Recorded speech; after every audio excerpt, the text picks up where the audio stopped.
Assalamualaikum warahmatullahi wabarakatuh. Waalaikumsalam.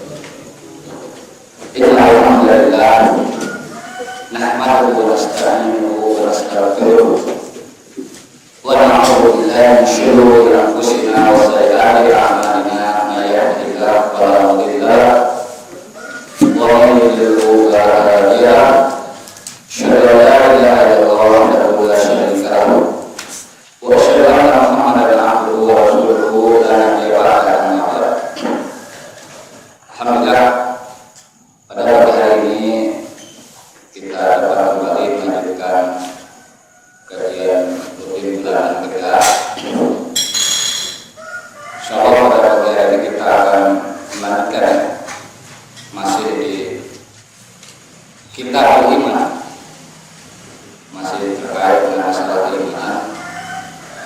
Kemudian babnya adalah bab ad-dalili ala qasara akhdama ghairihi bi ghairi haq kana al-qasid muhdaro dammi bi haqqihi. Bab dalil bahwa orang yang bermaksud mengambil harta orang lain tanpa alasan yang benar, maka orang tersebut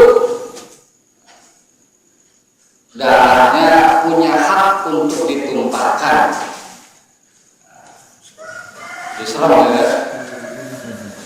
Jadi bab orang yang katakan kalau bahasa kita merampok ya, merampok, mencuri ya, mencopet ya kalau bahasa kita ya. Nah, maka si perampok, si pencopet ya, itu darahnya berhak untuk ditumpahkan, artinya bisa dibunuh ya, dibunuh. Jadi kalau di kereta dicopet itu langsung bisa itu. Kenapa kereta? Karena orang itu kan ada trainer ya. Trainer itu orang yang naik tren ya. Wain kutilah karena benar. Kalau ternyata si perampok, si pencopet atau yang mengambil harta orang lain tersebut terbunuh dalam duel, dia di neraka. Tetapi kemudian bab ini diberi kasih judul sebelahnya lagi, man qutila duna malihi fa huwa syahid. Barang siapa yang terbunuh mempertahankan hartanya, maka orang tersebut termasuk syahid. Kalau perampok, pencopetnya terbunuh masuk neraka, kalau si pemilik harta yang mempertahankan hartanya terbunuh, maka dia syahid. Jadi semangat ya, kalau kita mempertahankan harta kita dan kita terbunuh, kita termasuk syahid. Nah, ini inti dari judul ini sudah kelihatan ya, terkait hurmatul mal fil Islam ya. Bagaimana betapa harta dalam Islam itu sangat dilindungi ya, kepemilikan itu sangat dilindungi dalam Islam itu. Nah, bagaimana hadisnya? Kita sebutkan satu hadis sulbab, hadis utama pokok di bab ini dari Abu Hurairah. Qala yang mengatakan, ja'a rajulun ila Rasulillah sallallahu alaihi wasallam. Datang seorang laki-laki kepada Rasulullah sallallahu alaihi wasallam. Faqala, laki-laki tersebut kemudian mengatakan, ya Rasulullah, wahai Rasulullah, anta ja'a rajulun yuridu ahdamal, bagaimana menurut Anda jika datang seseorang menghendaki untuk mengambil harta saya? Tiba-tiba ada orang datang, sini motor kamu ya. Faqala, apa jawab Rasulullah? Fala tu'tihi mal, jangan dikasih harta kamu ke dia. Tiba-tiba ada orang datang minta harta kita. Kata Rasul, jangan kasih harta kamu ya. Rasulullah tidak memberikan jawaban, apabila kamu ditampar pipi kananmu, maka kasih pipi apa? Pipi kirimu. Enggak begitu Rasulullah. Enggak ada jawabannya kalau kamu diminta harta kamu kasih semuanya, enggak. Jawab Rasulullah begitu. Karena jawaban Rasulullah ini menunjukkan karakter ajaran Islam yang selalu sesuai dengan naluri fitrah manusia. Sesuai, siapa yang mau memberikan harta orang lain, diri kita kepada orang lain cuma-cuma ya, itu kan karakter manusia, kecuali babnya sedekah ya. Kemudian Qala nanya lagi orang ini, jadi kayak dialog, "A'laita in qala ya Rasulullah, bagaimana pendapat Anda, bagaimana menurut engkau kalau orang tersebut menyerang aku?" Menyerang, kota itu menyerang dalam artian berpotensi membunuh ya. Kita membunuh aku orang itu. Kalau apa jawab Rasulullah? Menyerang? Enggak.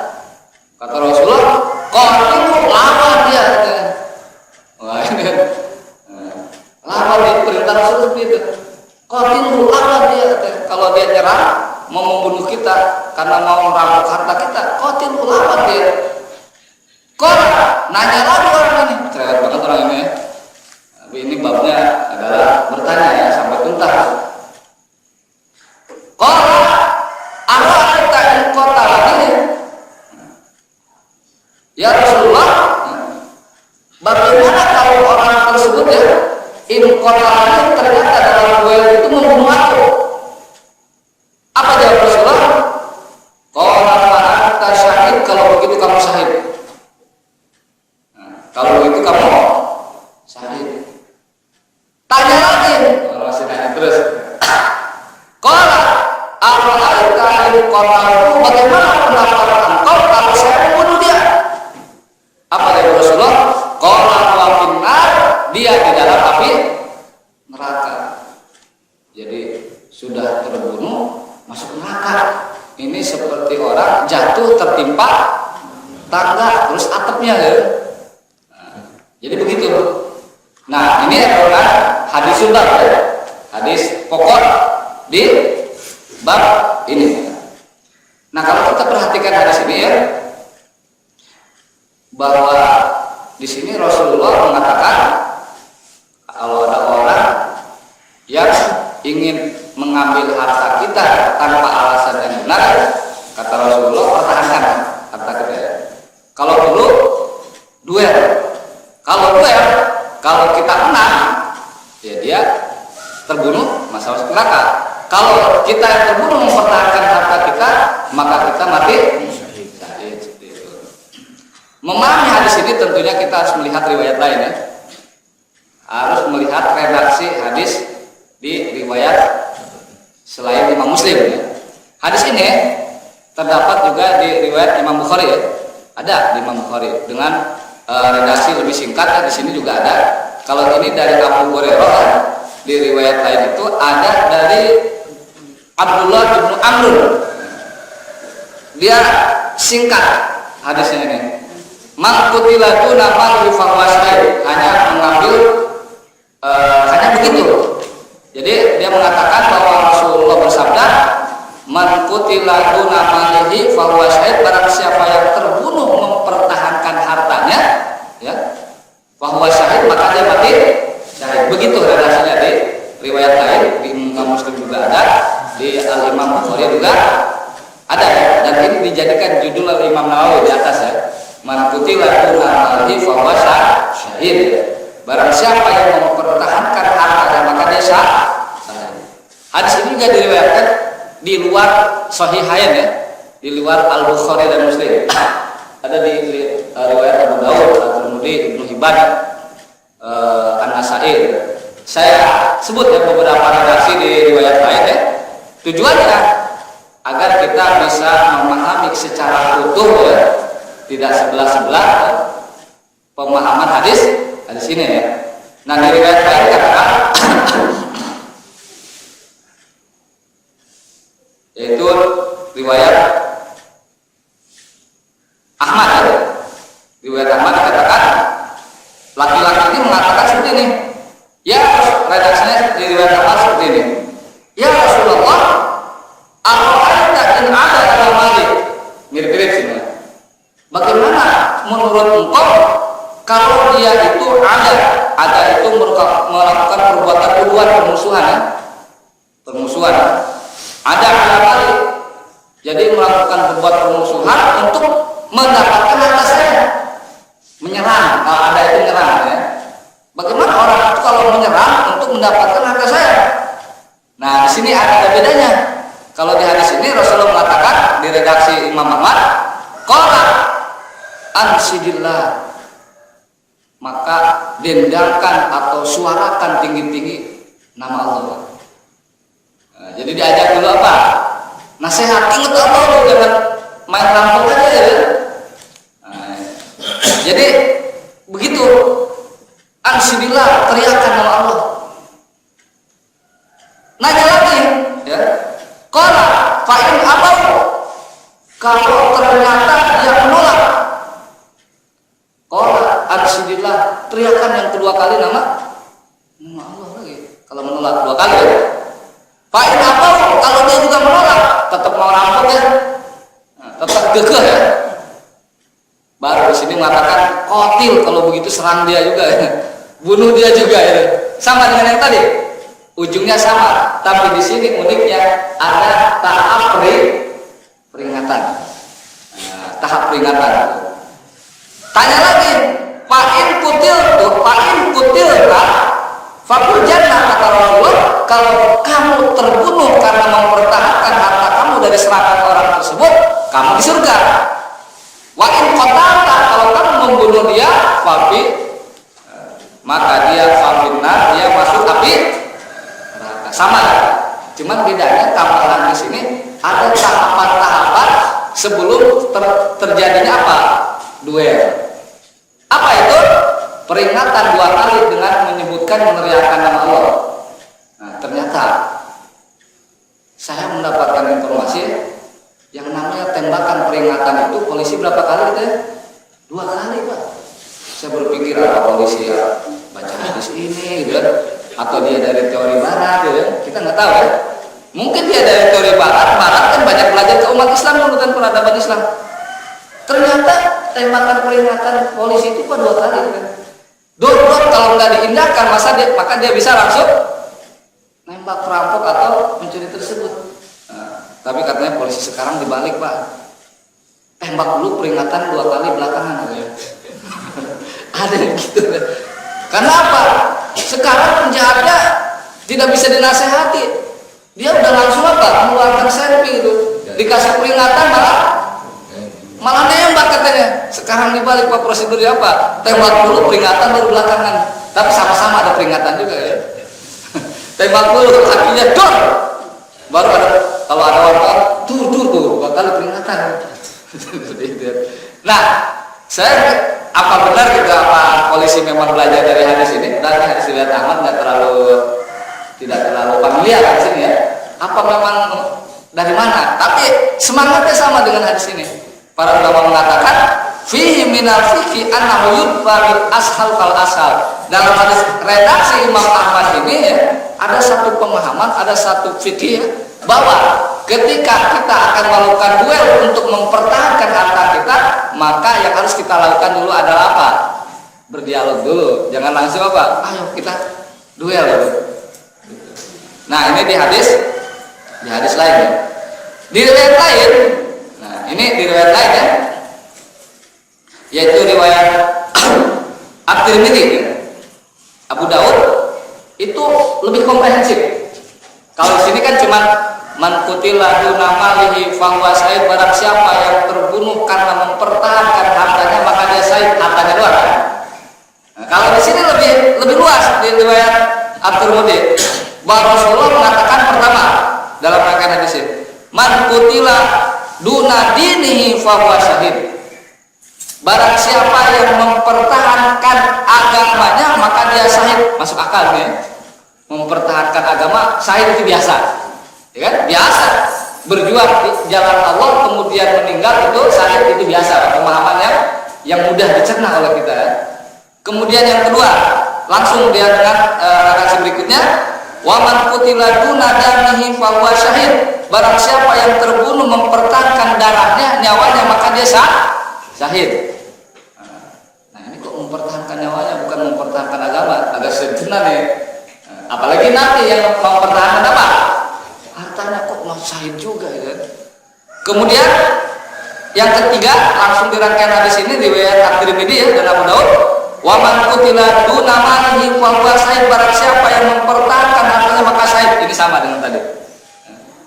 Yang keempat, nah ini ada 4 komprehensif kalau ini. Wa man qutila duna ahlihi fa huwa syahid. Barang siapa yang terbunuh mempertahankan keluarganya, istrinya, anaknya, maka dia syahid. Hadis riwayat Abu Daud dan At-Tirmidzi dalam sahihnya. Jadi hadis ini lebih komprehensif ya. Kalau tadi kan cuma harta kalau di Imam Muslim ya, maka di sini ada tambahannya agama biasa. Kemudian darah, harta apa, jiwa kita tambahannya. Kemudian keluarga kita, ahli ya. Walaupun dalam bahasa Arab ahlu itu biasanya bisa keluarga, bisa istri juga ya. Nah, bisa istri. Nah, jadi di riwayat ini lebih luas lagi seperti itu ya. Nah, yang jadi pertanyaan kita ya, kenapa ya orang yang mempertahankan hartanya, keluarganya, dirinya sendiri, nyawanya kok disebut syahid? Yes, yang kita kenal yang namanya orang mati syahid itu kalau mempertahankan apa? Agama. Cuma mempertahankan harta kok syahid, gimana ceritanya? Nah, disinilah akan kita lihat penjelasan Al-Imam An-Nawawi di Al-Minhaj ini mengatakan, wa'lam, ketahuilah, kata Imam Nawawi, anna syahid salah satu aqsamin, bahwa orang yang mati syahid itu 3 jenis. Jadi orang mati syahid itu 3 jenis. Kemudian dikatakan ahaduha, yang pertama adalah al-maqtul fi harbil kuffari bisababin min asbabil kitab, orang yang terbunuh ketika memerangi orang kafir. Kemudian terbunuhnya atau meninggalnya tersebut dikarenakan dia ikut dalam peperangan. Artinya kalau ada orang ikut peperangan tapi pas peperangan dia tidak meninggal tetapi terluka, tapi kemudian setelah dirawat beberapa hari terluka, itu disebut mati apa? Syahid ya. Jadi ini syahid pertama. Maka syahid yang pertama ini kata Imam An-Nawawi, fa hadzal hukmus syuhada fi thawabil akhirah wa fi ahkamid dunya. Maka orang ini hukumnya adalah termasuk syuhada, orang-orang yang mati syahid dalam apa? Nanti mendapatkan pahala di akhirat khusus untuk orang yang mati syahid. Wa fi ahkamid dunya, di dunia dia dimuamalahi, diperlakukan khusus di dunia kalau orang mati syahid ini. Apa perlakuan khususnya? Wa huwa annahu la yuksar wa la yusalla fihi, orang tersebut tidak dimandikan dan tidak disolatkan. Nah, ini mati syahid yang kita kenal ya, yang biasa. Seperti siapa? Seperti yang berperang melawan orang-orang Yahudi di Jalur Gajah ya, seperti itu. ISIS, bukan, kalau ISIS masih fitnah gitu. Enggak jelas ya. Nah, yang namanya fitnah itu kita belum jelas mana pihak yang benar, mana pihak yang salah, itu namanya fitnah. Dan sekarang zamannya penuh dengan fitnah ya. Mana yang halal, ada yang mana haram, itu daerahnya belum jelas, wilayahnya, zonanya, itu namanya fitnah. Nah, kalau kita lihat di sini ya, ini adalah pemahaman yang biasa ya. Jenis yang pertama syahid ini. Kemudian watani yang kedua ya, yaitu syahidun fitawabi duna ahkamid dunya. Syahid ya, fitawabi ya, dia mendapatkan pahala di akhirat nanti, itu mendapat pahala syahid duna ahkamid dunya, tanpa diperlakukan khusus hukumnya di dunia. Seperti siapa itu? Seperti al-mat'un. Al-mat'un itu seperti orang yang terkena penyakit menular.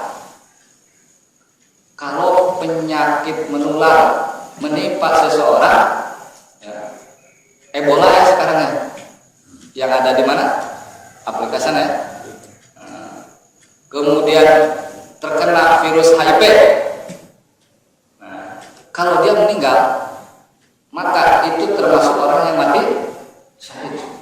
Itu yang makhluk itu ya. Ya pokoknya yang sakit, segala macam bentuk sakit semua, kalau meninggal dia mendapatkan gelar syahid. Kemudian apa lagi? Kemudian seperti wanita yang melahirkan kemudian meninggal, ya, itu juga mati syahid. Kemudian apa lagi? Wasahibul hadam. Sahibul hadam itu orang yang terkena kecelakaan penghancuran. Seperti apa?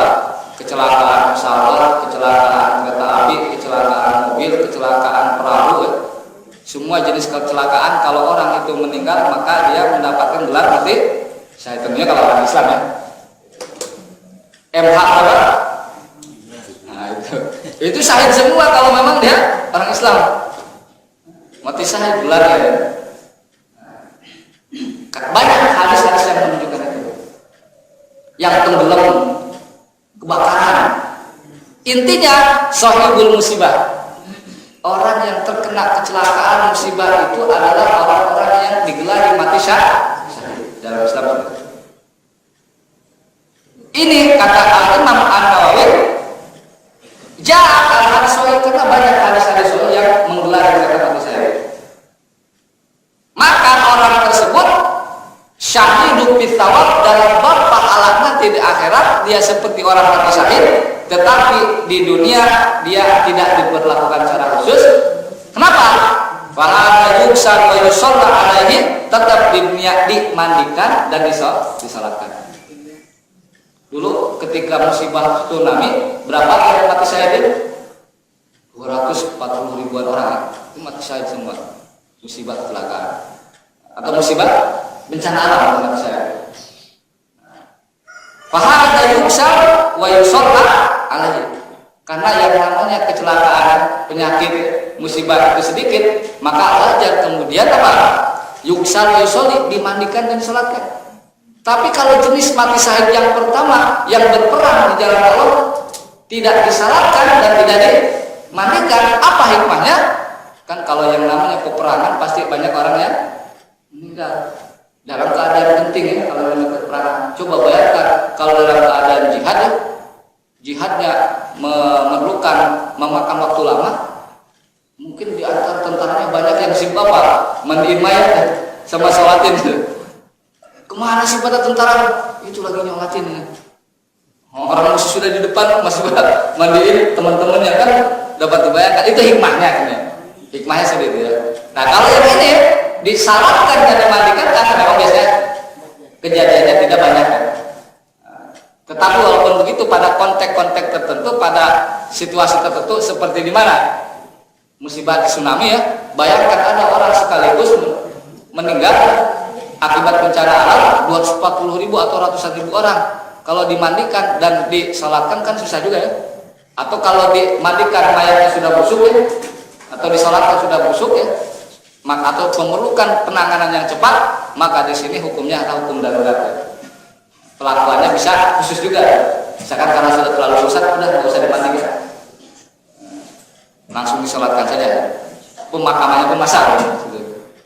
Tetapi kata Al-Imam An-Nawawi, wala yalzam ayakuna mislu thawabal awal, walaupun orang-orang yang terkena musibah tersebut ya, yang terkena musibah tersebut ya, itu mereka itu mendapatkan pahala di akhirat, tidak mesti pahalanya sama dengan orang yang mati syahid ketika memerangi orang kafir, tidak sama.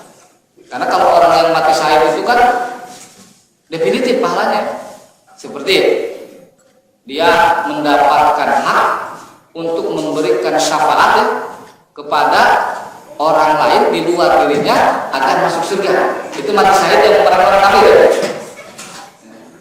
Atau dia mendapatkan bidadari di surga. Nah itu mati syahid. Nah yang kedua jenis mati syahid ini adalah jenis mati syahid yang sedang kita bahas sekarang. Yaitu apa? Orang yang terkena musibah dirampok ya. Nah, itu kan musibah. Musibah ya. Orang yang terbunuh karena mempertahankan hartanya, mati syahid. Orang yang terbunuh karena mempertahankan keluarganya, mati syahid. Ini musibah. Orang yang mempertahankan dirinya, mati syahid. Walaupun bukan syahid yang pertama. Nah, ini yang jadi kategori yang kedua ini yang sedang kita bahas di sini. Pertanyaannya, kalau kita ini memahami orang yang mati mempertahankan agama dan mati syahid, bagaimana logikanya orang mempertahankan hartanya, orang mempertahankan keluarganya, orang mempertahankan dirinya sendiri dari kebinasaan disebut mati syahid? Apa logikanya? Setidaknya ada dua penjelasan. Pertama, orang yang mempertahankan hartanya yang akan diambil secara zalim dari orang lain, artinya orang tersebut sedang apa? Sedang menghilangkan kezaliman orang lain. Kan dalam hadis katakan unsur akhaka zaliman wa madluman. Tolong saudaramu. Tolong siapa? Yang menzalimi dan yang dizalimi. Kan sahabat tanya, kalau menolong yang dizalimi biasa ya? Tapi kalau menolong yang menzalimi bagaimana? Nah, orang yang mempertahankan hartanya, yang mempertahankan dirinya, itu adalah orang yang menolong yang mendolimi. Kenapa? Cara menolong orang yang mendolimi itu adalah al-kaf, menahan orang tersebut tidak melakukan perbuatan. Nah, kalau ada orang menyerang, ingin mengambil harta kita dengan jalan yang tidak benar atau tanpa ada alasan sahih apapun, artinya kita sedang menahan orang tersebut untuk tidak berbuat dolim. Kalau orang sedang menahan atau tidak terjadinya perbuatan dolim, orang tersebut sedang melakukan amar ma'ruf nahi munkar. Amar ma'ruf nahi munkar dengan mencegah orang tersebut tidak berbuat dolim, itu kan termasuk yang namanya man ra'a minkum munkaran falyughayyir apa dengan dia. Ya kan? Artinya orang sedang berdakwah, sedang amar ma'ruf nahi munkar, maka logikanya di sini kalau orang yang sedang melakukan amar ma'ruf nahi munkar, artinya dia juga sedang menegakkan nilai-nilai Islam. Maka wajar orang tersebut juga dikatakan sebagai orang yang mati. Nah, ini logika yang pertama. Logika yang kedua, saya dapati ada penjelasan lain gitu. Yang kedua, dalam Islam, ketika seseorang ditimpa musibah, baik itu kecelakaan, baik itu penyakit, ataupun musibah itu ketika melahirkan, misalkan meninggal dunia, bentuk apapun itu musibahnya, maka sesungguhnya itu adalah takfirul khotoya. Dengan musibah tersebut, orang tersebut oleh Allah Subhanahu wa Ta'ala hendak Allah menginginkan agar dosa-dosanya, kesalahan-kesalahannya itu diampuni. Jadi kalau ada orang mau mana nih? Ke rumah sakit. Mau ngapain? Mau cuci dosa. Nah, itu benar. Bukan yang cuci darah. Kan ada yang cuci darah ya? Cuci dosa. Kenapa? Konsepnya dalam Islam, kalau orang itu berpenyakit, ditimpa musibah, itu artinya dosanya sedang dilebur sama Allah, sedang dihilangkan. Dalilnya banyak ya, diantaranya Rasulullah bersabda, "Ma yusibul muslim," tidaklah seorang muslim ditimpa musibah min nasobin, karena dia kelelahan, keletihan, kecapean, ditimpa musibah karena kelelahan, kecapean, bawa kendaraan akhirnya ngantuk ya. Ngantuk ya. Wala masobin, atau karena sakit keras, berbagai bentuk penyakit. Wala amin, atau karena galau. Wala husni, atau sedih gitu, musibah. Wala ada, atau karena rasa sakit apapun musibah tersebut. Wala qom, atau karena mendongak sedih ya. Kemudian dikatakan wala syau hatta syauka yusaqiha, atau musibah tersebut hanya yang terkecil terkena duri, kaki kita terkena paku payung, aduh ya. Maka kata Rasulullah, illa kafarallahu biha min khotoyahu, kecuali Allah menghapus dosa-dosanya dengan musibah tersebut. Jadi menghapus dosanya. Jadi kadang-kadang memang tidak salah juga kalau kita kadang-kadang kecelakaan ya. Mungkin banyak dosa, benar dalam konsep Islam. Kalau kita ditimpa kecelakaan, musibah ya, maka artinya Allah ingin agar mungkin dosa kita sudah terlalu overload ya. Nah, ini sudah ini overload ya, udah apa? Udah berlebih dosa kita. Maka cara menghapusnya mungkin karena dia lupa beristighfar, maka atau beristighfar artinya sudah beristighfar tapi nggak cukup juga untuk hapus ya. Dosanya 5 giga dengan istighfar cuma habisnya 4 giga ya. Berarti ada berapa 1 giga lagi kuotanya? 1 giga yang belum terhapus mungkin dengan musibah. Kalau dengan musibah, dengan kecelakaan, dengan masa sakit dan seterusnya, itu mungkin penghapusan dosanya efektif dan efisien gitu. Tapi walaupun begitu, jangan meminta kepada Allah, Allahumma inna nas'alukal musibah, nggak boleh. Ya Allah, aku minta kepada Engkau diturunkan musibah. Nggak boleh begitu ya. Karena memang kita tidak dianjurkan oleh Allah wala tulqu bi aidikum ila tahlukah, nggak boleh ya. Jangan kita menjerumuskan diri kita itu kepada apa? Kebinasaan. Jangan sampai gara-gara hadis bahwa kalau orang terkena musibah penyakit tersebut dosa-dosanya sedang dihapus, ketika ada orang mohon maaf yang merokok ya, kenapa kau merokok? Agar dosa-dosa saya dilebur Pak Ustadz. Kenapa? Karena dengan merokok kan sesuai dengan peringatan pemerintah menimbulkan penyakit jantung segala macam. Kalau kita sakitan kan dosa-dosa kita dia apa? Nah, nggak boleh begitu. Karena itu artinya menjodohkan diri kita ke kebinasaan. Ya, nggak boleh begitu ya. Nah, jadi apa logikanya? Bahwa logikanya di sini itu kata para ulama, walaupun yang terkena musibah, yang terkena kecelakaan, yang terkena musibah, yang terkena kecelakaan, dia itu kelihatan pada awalnya tidak termasuk orang yang mempertahankan agama, ya, tetapi dengan meninggalnya tersebut karena musibah atau karena kecelakaan, karena sakit dalam rentang waktu yang lama, Allah leburkan, Allah hapuskan ke dosa-dosanya, kesalahan-kesalahannya, sehingga ketika dia meninggal maka dosanya itu berkurang. Atau alhamdulillah, syukur-syukur kalau dosanya itu apa? Bersih ya. Kalau bersih maka berarti dia seperti orang yang mati syahid. Itu logika yang kedua. Nah, ini masuk akal juga ya. Walaupun pahalanya tidak sama persis dengan orang yang mati syahid. Nah, itu mati syahid yang kedua. At-talis kata Al-Imam An-Nawawi, ini yang ketiga nih.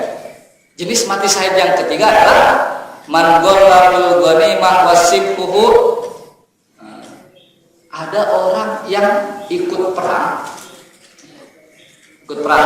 melawan orang-orang kafir atau orang muslim, kemudian meninggal dunia. Ketika meninggal dunia ternyata dia melakukan gol bil ghanimah, yaitu apa? Mencuri harta rampasan perang belum dibagikan. Jadi sebelum dibagikan jatah sudah ngambil duluan. Mungkin keperluan ya. Banyak kontrakan gitu. Tapi oleh para ulama, setidaknya oleh Imam An-Nawawi di sini, ini tetap dikategorikan sebagai orang yang mati. Itu artinya menunjukkan keutamaan senakal apapun dalam tanda kutip ya, orang yang melakukan perjuangan di jalan Allah, walaupun dia melakukan pelanggaran dengan mengambil harta ghanimah dan sebenarnya pada akhirnya dia juga akan dapat ya, tetap dikategorikan apa? Mati syahid. Artinya betapa mati syahid itu ya, mendapat kedudukan yang tinggi. Betapa orang yang ikut berpartisipasi, yang berperan di jalan Allah itu adalah mereka mendapatkan apresiasi dari Allah. Ya, Imam Nawawi nggak mungkin menggolongkan orang yang kemudian melakukan pencurian harta ghanimah, dia golongkan ke dalam mati syahid, kecuali Imam Nawawi dia yang ahli hadis, dia mendapatkan sandaran-sandaran apa? Dalilnya ya. Kita tahu Imam Nawawi kapasitasnya ya. Jadi kata dia, man ghalla bil ghanimah. Bagaimana perlakuannya? Tetap di dunia perlakuannya seperti mati syahid yang ikut perang. Tidak disolatkan, tidak dimandikan, dan tidak disolatkan. Walaupun, nah ini yang menjadi pembeda, wa laysa lahu thawabuhum al-kamil fil akhirah wallahu a'lam. wasallam katanya, walaupun nanti di akhirat dia tidak mendapatkan apa? Mendapatkan pahala yang utuh seperti orang-orang yang mati syahid yang memerangi orang kafir, tetapi tidak melakukan apa? Pencurian. Kalau kita perhatikan di sini ya, walaupun orang yang ikut perang di jalan Allah itu kan yang mempunyai keimanan yang kuat. Ya, orang yang jihad ya, perang itu kan setidaknya ada dua syarat ya. Mempunyai keimanan yang kuat, yang kedua mempunyai keberanian, nyali gitu ya. Makanya kalau kita perhatikan ya, orang yang berjihad itu tidak hanya mengandalkan nyali, Pak. Karena kalau menyandarkan nyali dan keberanian itu dia akan kadang-kadang salah langkah karena tidak punya ilmunya, tidak punya kedalaman ilmu ya. Artinya mungkin dia akan melakukan jihad tetapi tidak berdasarkan syar'i. Lihat polisi, wah togut tuh dibom ya. Nah itu nyali doang, tapi pemahaman tidak punya ya. Makanya kalau di Izzuddin Al-Qassam itu katanya, saya militer Hamas ya, syarat menjadi anggota Izzuddin Al-Qassam ya, janah askari Hamas tersebut ya, dia harus hafal Quran ya. Bayangkan kalau orang ingin jadi tentara hafal Quran ya, saya yakin yang daftar sedikit tuh. Syarat menjadi tentara hafal Quran, itu kan susah. Izzuddin Al-Qassam bisa karena memang banyak yang hafal Quran. Mungkin ustaz atau tentara pun yang daftar nggak bisa, atau kiai pun yang daftar nggak bisa terima karena apa? Kebanyakan kita ustaz sama kiai itu tidak hafal Quran. Artinya ini menunjukkan tingkat pemahaman agama atau interaksi dia dengan nilai-nilai atau ajaran agama sangat dalam, sehingga tidak salah langkah nantinya. Nah, tetapi ya, uniknya, walaupun orang itu ikut berjihad, dan ketika itu dia digoda untuk mendapatkan ghanimah ya, ghanimah belum dibagiin, ngambil duluan ya. Nah, artinya apa? Sehebat apapun manusia, yang namanya godaan harta itu apa? Sangat kuat ya. Ingat perang Uhud ya? Jelas sahabat, siapa yang gak kenal sahabat? Khairul qurun, khairun nas ya. Sebaik-baiknya manusia ya, di zaman Rasulullah ya. Sebaik-baiknya manusia dari umat Islam sahabat secara kolektif ya, kolegial. Tapi apa? Di perang Uhud tergoda oleh ghanimah. Tergoda ya. Dia di gunung pasukan depan, di bawah sudah hampir menang, ghanimah terhampar. Yang di bawah salam 2 jari, masa di atas salam gigit jari gitu kan? Masa gua salam gigit jari yang belah ya? Namanya gua lawan dari atas kalau bahasa saya. Hanya dia ke bawah terus kan. Apa yang terjadi kalau di bawah ketika itu belum masuk Islam, melihat kesempatan ini kesalahan fatal. Karena kata Rasul, apapun yang terjadi, pasukan depan yang berada di atas bukit nggak boleh turun ya. Tapi dilanggar ya. Karena Rasulullah ada strategi perang juga. Melihat kesempatannya kalau dibalik kemudian berbalik lagi ya. No, artinya apa syahidnya dari sini adalah yang kita katakan, yang namanya godaan harta itu sangat berat. Ya, kadang-kadang orang pinter ya, kalau lihat fulus jadi polos, Pak. Iya kan? Orang pinter begitu. Orang kiai, ustaz atau yang bahkan mungkin menteri agama atau orang yang tingkat spiritualnya sangat tinggi, kalau lihat fulus kadang-kadang jadi polos gitu. Nah, ini fakta banyak seperti itu, Pak. Ya? Nah, ini harus jadi perhatian kita seperti itu. Karena memang godaan harta itu sangat kuat. Luar biasa sekali orang yang ikut jihad aja yang semangat tinggi kok bisa masih nyolong-nyolong ghanimah. Nah, ini pelajaran bagi kita ya. Walaupun di sini, Ustaz, walaupun nyolong-nyolong kan di sini syahid juga. Ya iya, kalau orang yang jihad ya. Tapi kalau yang biasa tetap enggak. Gitu. Nah, ini 3 jenis syahid yang dijelaskan oleh siapa? Oleh Rasul, oleh Imam Nawawi. Jadi hadis ini ya termasuk pembahasan jenis hadis yang kedua ya, bahwa Rasulullah Shallallahu Alaihi Wasallam mengatakan, man qutila duna malihi, ya, barang siapa yang terbunuh karena mempertahankan hartanya, karena dia itu termasuk mati syahid. Tetapi hadis ini kemudian menjadi muskil. menjadi sulit dipahami. Kenapa? Kalau kita lihat hadis-hadis fitnah, nah ini hadis-hadis fitnah itu hadis-hadis yang menjelaskan ketika umat Islam sulit membedakan mana pihak yang benar dan mana pihak yang salah, itu sulit sekarang. Kita tidak tahu ya mana berada di pihak yang benar, mana berada di pihak yang salah. Sekarang hampir susah ya. Kita tidak tahu mana yang halal dan yang haram, agak susah sekarang ya. Ya contoh sederhana ya. Memang kita yakin kalau kita makan di pinggir jalan bahwa itu halal. Oh, ini bakso murah ya. Cuma 5.000 ya. Tapi baksonya segunung. Ada 10 baksonya. Dagingnya gurih-gurih dan banyak lagi kan. Wah, ini murah luar biasa, enak lagi kan. Ternyata bakso apa? Bakso tikus. Nggak apa-apa kan, ini bakso di kampung, tikusnya juga masih bersih kan. Karena kalau di kota kan tikusnya ya kalau di kampung, pesawahan kan ada bakso murah, nah, tikusnya juga tikus kampung gitu. Bakso tikus itu. Nah itu kan contoh sederhana memang bahwa sekarang ini agak susah untuk mendapatkan makanan halal 100% ya. Nah jadi kalau kita lihat hadis-hadis fitnah, hadis ini kemudian jadi muskil. Kenapa? Kalau kita lihat di hadis-hadis fitnah ini ya, kita contohnya hadis fitnah ini ya.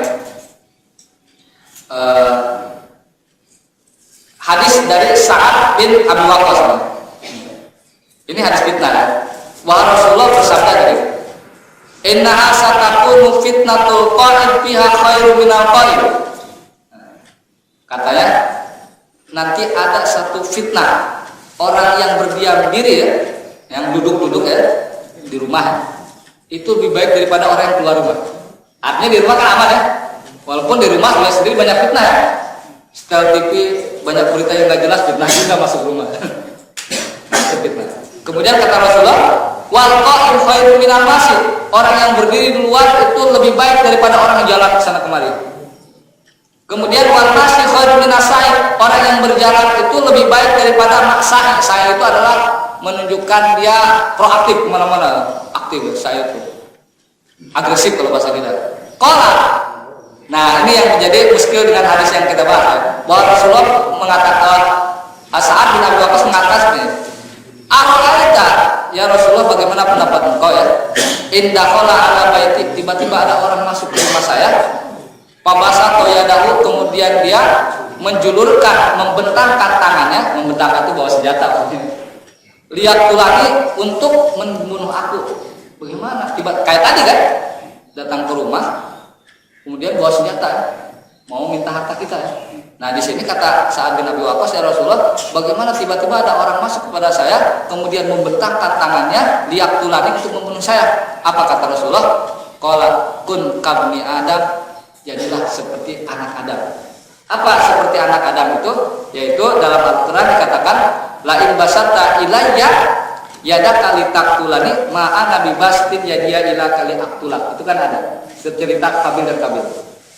Kalau engkau membentangkan tanganku kepadaku untuk membunuhmu, maka kata anak Adam yang satu lagi, ma'ana bibastin, saya tidak akan melawan. Saya tidak akan menjulurkan tangan saya kepada engkau untuk membunuh engkau, artinya tidak melawan, menyerah. Nah hadis ini ya, hadis ini Sa'ad bin Abi Waqqas mengatakan, kalau ada orang datang ke rumah kita kemudian ingin membunuh kita, ya udah menyerah saja, baik-baik saja, jangan lawan. Ini hadis fitnah. Nah ini menjadi muskil dengan hadis tadi, apa bertentangan gitu atau tidak? Ini menjadi pembahasan yang serius di antara para ulama. Kemudian hadis fitnah yang lain yang senada dengan ini ya, bahwa Rasulullah bersabda katanya, qala Rasulullah sallallahu alaihi wasallam, Rasulullah bersabda, dan kalau dari Sa'ad bin Abi Waqqas kan, ini dari Abu Musa, bahwa Rasulullah bersabda, fil fitnah kasiru fiha usayyakum. Nanti kalau di zaman fitnah, hancurkan anak panah kalian, katanya nggak usah lawan lah. Udah senjata kalian simpen, hancurkan. Apa? Patahkan. Kemudian apa? Waqattiu awtarakum. Tali busnya juga apa? Diguntingin. Enggak usah ada senjata di rumah ya. Kan enggak gitu ya. Kemudian wadribu bisyufikum al-hijarah. Pukulkan atau benturkan pedang kalian kepada apa? Kepada batu. Hanya biar apa tumpul ya. Artinya senjata kita kalau bisa dihancurkan semua di zaman fitnah. Nah ini zaman Rasulullah ya, gitu. Fa in dakhala ala ahdikum baitahu, jika ada orang salah fa in dakhala ala ahdikum baitahu falyakun qahairu ibnu adam rawahu al-khamsah ila nasai. Kalau ada orang masuk kepada rumahnya, maka seperti bersikaplah seperti anak Adam ya, kayak tadi. Baik-baik saja, menyerah. Ini menjadi muskil gimana kok dari kata Rasulullah kalau datang qatil lawan, kok di hadis ini begini ya? Nah, ini kemudian para ulama mencoba menafsirkan hadis-hadis ini dengan berbagai, setelah dibahas dari sisi riwayatnya, sini panjang sekali ya, bahwa hadis-hadis tidak ada masalah dari sisi riwayat ya, tidak ada masalah. Cuman yang harus kita perhatikan adalah bagaimana memahaminya kan gitu ya. Nah, dalam konteks memahami hadis kan, kalau kelihatannya ada beberapa hadis ya yang kontradiktif ya, sekilas ya, secara redaksi satu sama lain dan sama-sama kuat, tidak ada alasan untuk mana yang dihapus, mana yang menghapus, nasih wa mansukh, maka biasanya yang dilakukan adalah konsep apa? Nasih apa yang namanya konsep al-jam'u, menghimpun pemahaman yang utuh.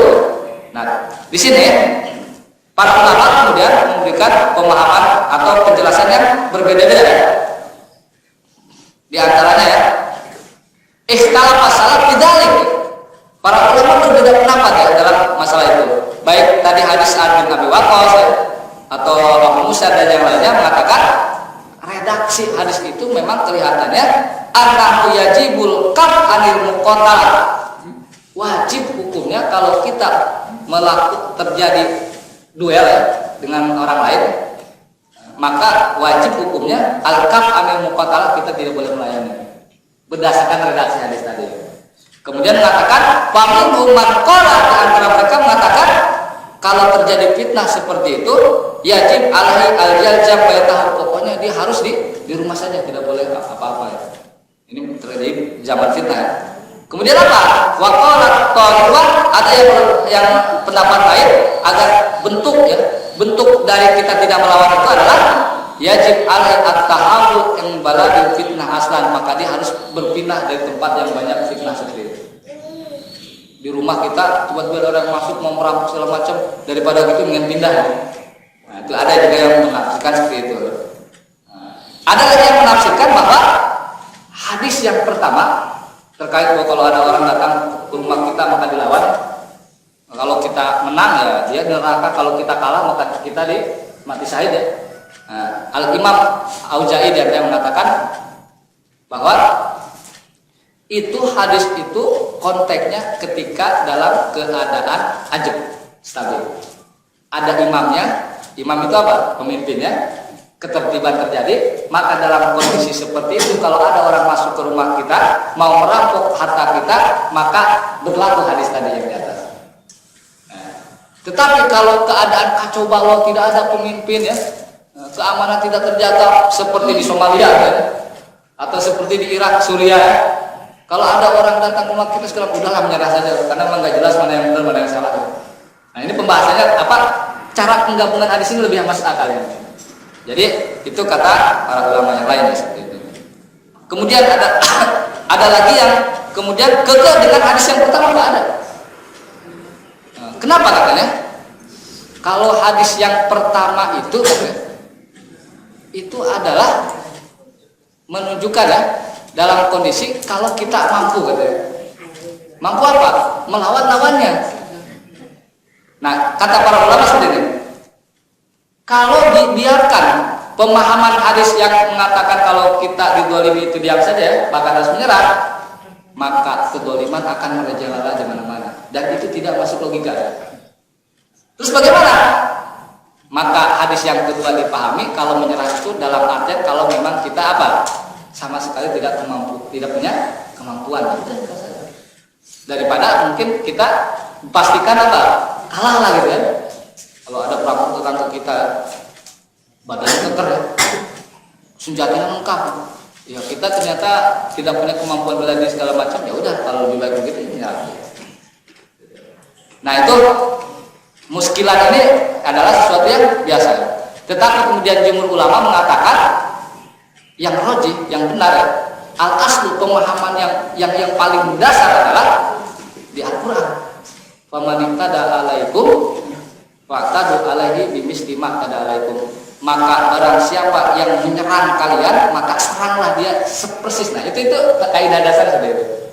Berarti hadis-hadis tadi itu harus dipahami oleh beberapa para ulama ya, adalah hadis entah itu karena mungkin di zaman yang tidak ada imamnya ya, lagi tidak stabil, telah menyerah saja. Siapa tahu yang masuk ke rumah kita itu orang benar ya.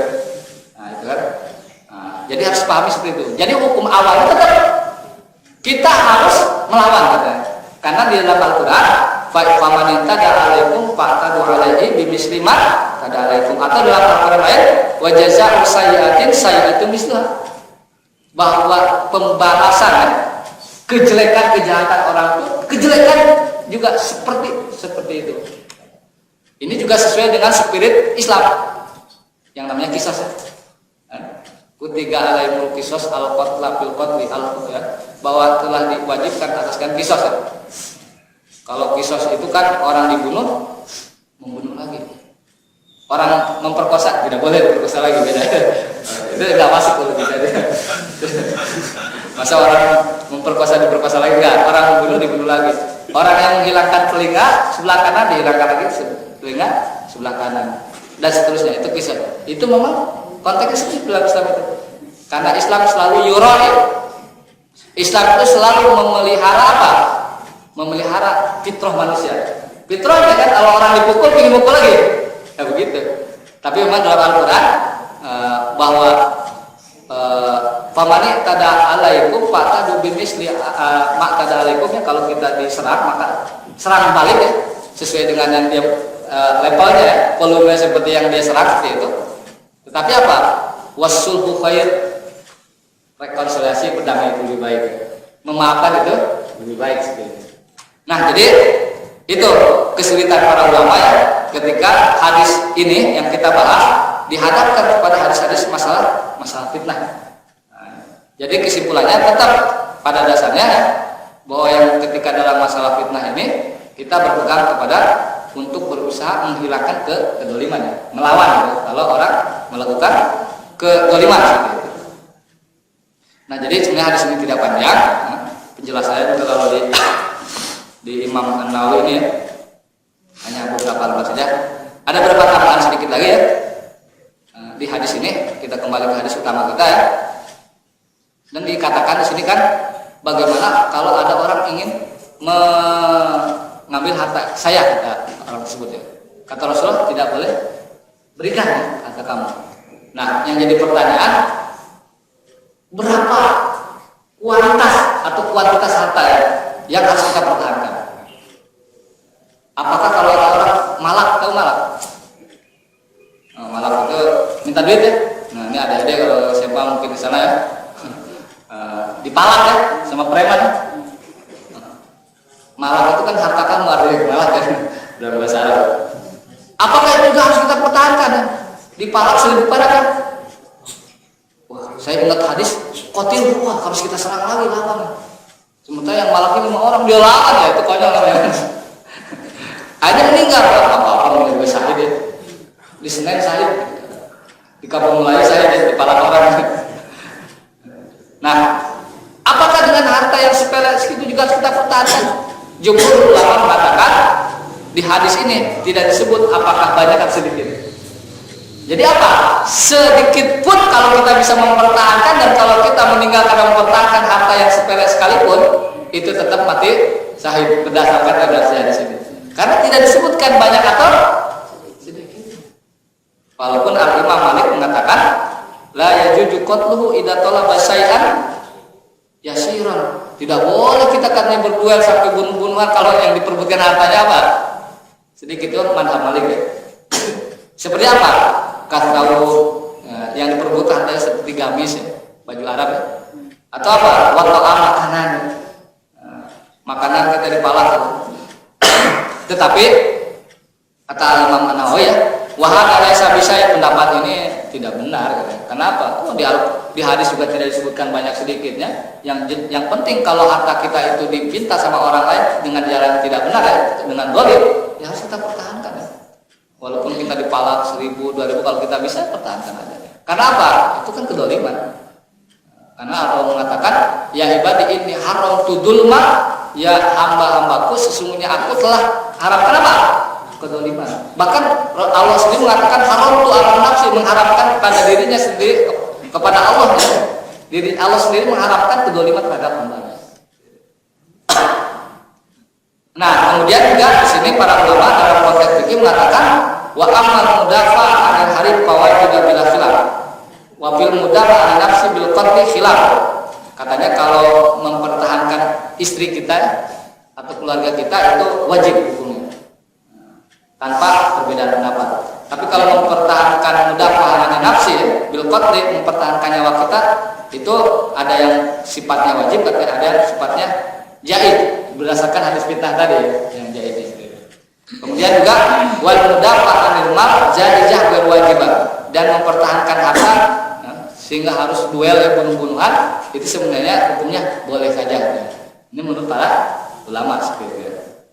Tapi kalau lihat di sini ya qatil itu ya konteksnya tidak masuk ke dalam boleh atau tidak ya, pokoknya pertahanan aja sih. Kemudian yang perlu diperhatikan lagi ya, kan di hadis ini katakan gini, ya Rasulullah, kalau ada orang datang ke rumah kita, ke rumah saya, kata orang ini, kata rajul ini, terus minta harta kita, kata Rasulullah, fala tu'tihi, jangan dikasih. Apakah ini artinya kita tidak boleh ngasih? Enggak juga ya. Karena kata para ulama, famakau la yulzimuka antu'ti, bukan berarti kamu tidak boleh ngasih. Kalau kamu mau ngasih apa?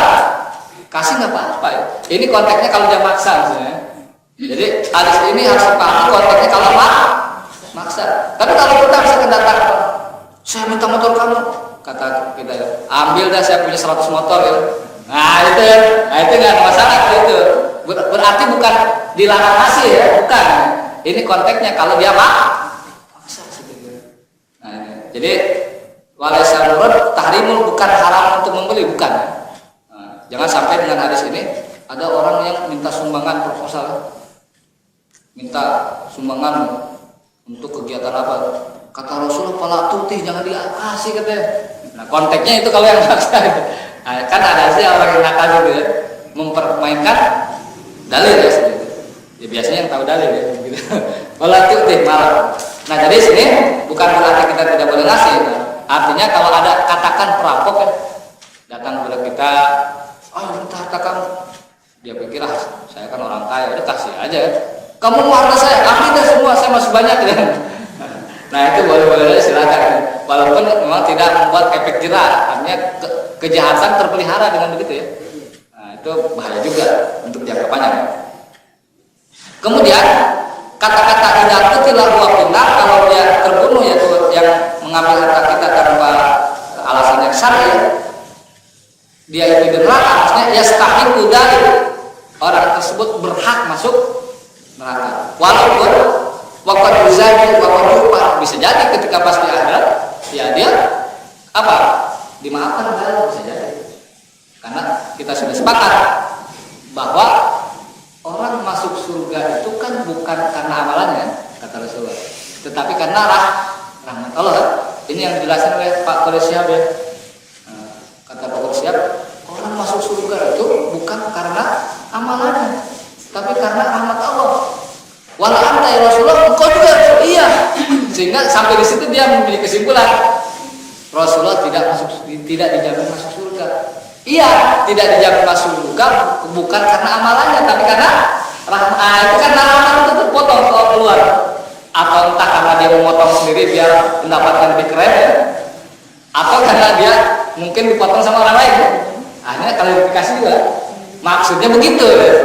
Pendapat Pak Quraisyih mengatakan bahwa tidak masuk Rasulullah itu tidak dijamin masuk surga. Iya, tidak dijamin kalau karena amalannya, tapi